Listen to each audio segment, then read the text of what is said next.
Black hole is a region in space-time possessing a gravitational field so intense that no form of matter or electromagnetic radiation, including light, can escape from it.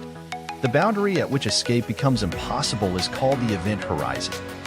In simpler terms, a black hole is the result of an enormous concentration of matter in an extremely tiny space, leading to an incredibly high density of matter in that space.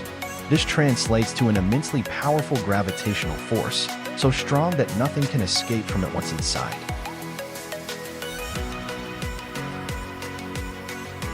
Saying so implies that black holes are essentially formed from matter and must be formed from matter, meaning substances with mass. So, would it surprise you if I say that black holes can actually be created entirely from light, which fundamentally can be considered as having no mass? Indeed, in theoretical physics, there is the concept of Kugelblitz, which translates to ball lightning in German.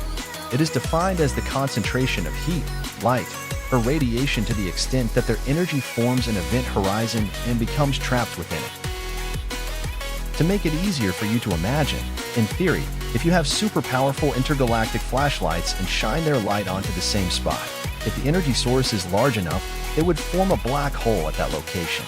How fascinating, isn't it? Albert Einstein taught us that anything with mass has an equivalent amount of energy, and vice versa, through the famous equation E equals m times c squared.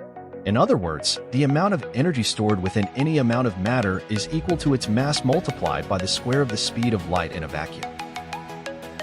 This means that even a very small amount of matter can store a tremendous amount of energy inside it. This is why we have nuclear power plants or nuclear bombs. It also implies that energy, in a not-so-strict sense, is essentially mass. Returning to light, although it has no mass, it possesses energy and gravitational force, and in this regard, it becomes indistinguishable where mass ends and energy begins. That's why gravity is defined as a natural phenomenon in which everything with mass and energy, including planets, stars, galaxies, and even light, is drawn or pulled towards each other. That is also the reason why we observe light, despite having no mass, being bent by gravitational force when it approaches a star or a black hole. And that is why people believe that theoretically you could create a black hole by concentrating an immensely large amount of light in one place.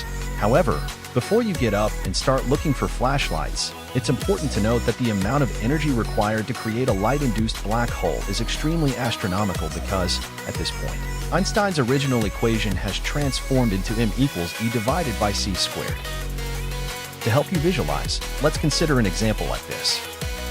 A black hole with the mass of Earth, approximately 5.972 sextillion tons, would have an event horizon diameter falling around 18 millimeters or 1.8 centimeters. Suppose we need to create a light-induced black hole with a diameter exactly equal to 1.8 centimeters. The energy required would be equivalent to the entire light output of all the stars within a radius of 350 light-years from Earth, shining continuously without interruption for at least 10 years onto a region of space the size of a peanut. However, if you indeed have a desire to create a black hole at home, we will provide you with a more realistic and feasible example.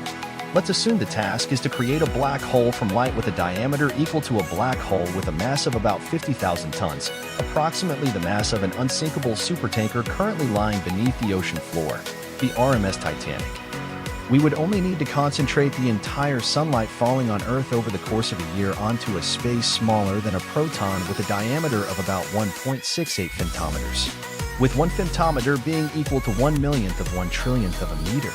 It's worth emphasizing that this space would be more than 8,000 times smaller than a proton. And there you have it. The instructions are there. Anyone who wants to create a black hole from a flashlight, just follow the instructions, and you're good to go. Good luck.